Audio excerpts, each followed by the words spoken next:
Diduga buntut Pomat didorong, rumah Kapolda NTT dilempar OTK.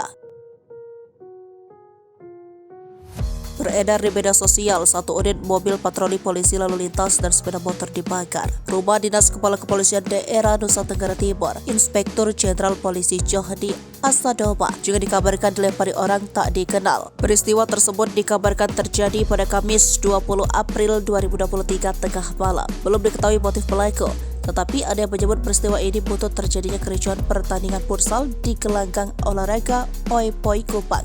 Kabid Humas Polda NTT Kombes Pol Arya Sandi membenarkan kejadian tersebut. Ia mengatakan dari pihak Polda dan Korem 161 Wirasakti Kupang sudah meredam konflik tersebut.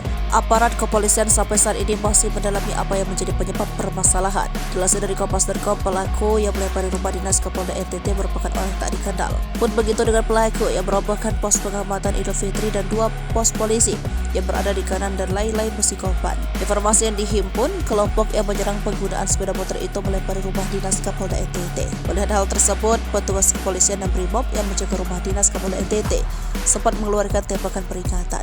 Komandan 1 Brimob Polda NTT Kapolres Kupang Kota dan Dandim 1604 Kupang langsung melakukan pemantauan dan berusaha mengamankan kondisi.